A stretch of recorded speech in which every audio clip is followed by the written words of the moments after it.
My alarm goes off at 7 a.m., but I don't reach for it. I don't check my emails. I don't even look at the calendar on my desk. I just sit there on the edge of the bed, in the gray morning light, totally still, listening for that soft, rapid patter-patter of claws against the bars. This is day one of an experiment that feels, honestly, a bit absurd.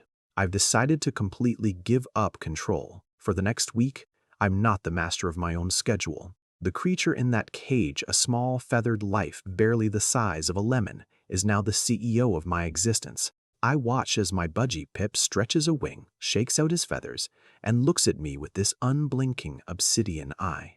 He isn't waiting for a command. He's waiting to see if I'm finally going to start paying attention. By noon on the first day, the chaos is absolute. I had a to-do list of mile-long calls to return, emails to draft, errands to run. But Pip had other ideas. Every time I moved toward the desk, he let out this sharp, annoyed call, flat down to the carpet, and headed straight for the darkest corner under the sofa. Instinctively, I followed. I sat on the floor, feeling the dust on my palms, just watching him investigate a stray thread I hadn't noticed in months. It was inefficient. It was messy. To my human brain, it felt like a total waste of time. But as I watched him manipulate that piece of fiber, rotating it, inspecting the texture, I realized he wasn't being random. He was mapping the geography of my living room in a way I'd been completely blind to. That was the start of something strange. I began to realize my home wasn't just a place where I lived. It was a complex ecosystem, and I'd been missing most of it. Pip didn't care about productivity. He didn't care about the stress I was feeling over my deadlines.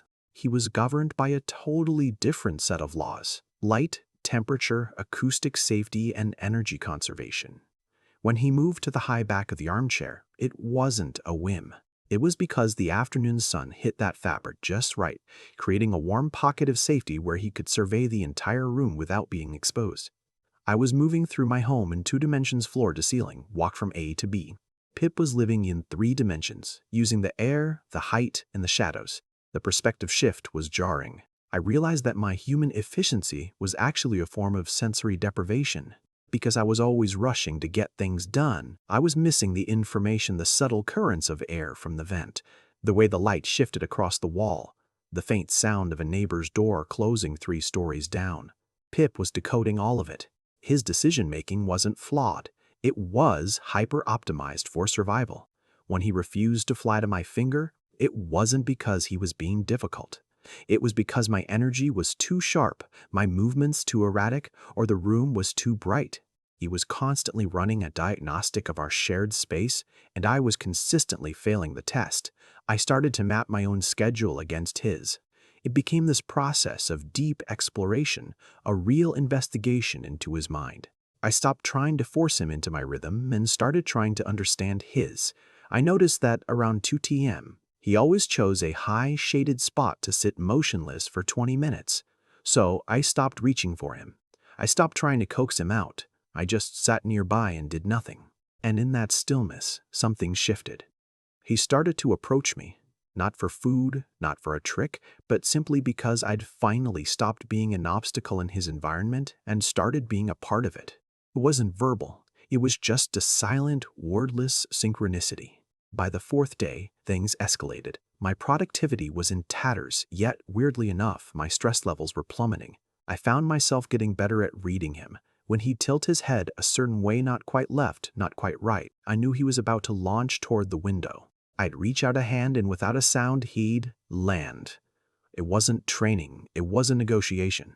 I was learning the specific, nonverbal syntax of his decisions.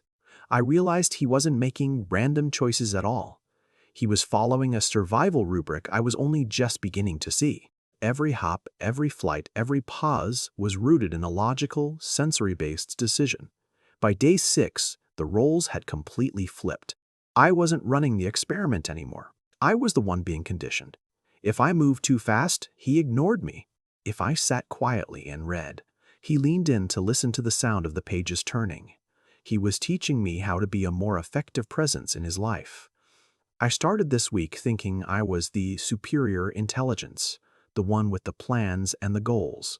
but I was just another variable in his world, and he was managing me with a grace and consistency that I'd never managed for myself. The real realization hit me on that final morning. I sat down on the rug, and for once I wasn't thinking about my phone, my emails, or that never-ending to-do list. I just sat. And then Pip flew down and landed right on my knee.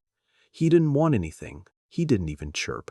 He just tucked into his wing, cleaning his feathers, totally at peace. It was in that moment I realized my own frantic human need to do something to always be fixing or achieving wasn't just exhausting. It was actually a wall between me and the very connection I was trying to build. Honestly, efficiency is the enemy of connection. When you're always obsessed with the outcome, you're never actually present for the process. And that process, the just sitting, the breathing, the observing, that's where the real stuff happens. The aftermath of this week wasn't just a sense of calm. It was a permanent shift in how I move through my own home. I don't just walk through the living room anymore like it's some transit zone I've got to get through to reach the next task. I walk through it like it's a living space. I notice the light now. I notice the sounds. I notice when Pip is signaling a need, and honestly, I respect it. I finally let go of that constant need to manage his whole life, and I started to appreciate the privilege of just being invited into it. My schedule is back to normal, well, sort of, but that frantic, rigid structure is totally gone. I've learned that sometimes the smartest thing you can do is just let go of the steering wheel and see where the bird wants to take you. I look around my room now, and it just looks completely different. It's not just furniture and walls anymore. It's a territory, a place of rest, a place of safety. Honestly, it makes me wonder about your home and all those silent, sharp little eyes watching you move through it every single day.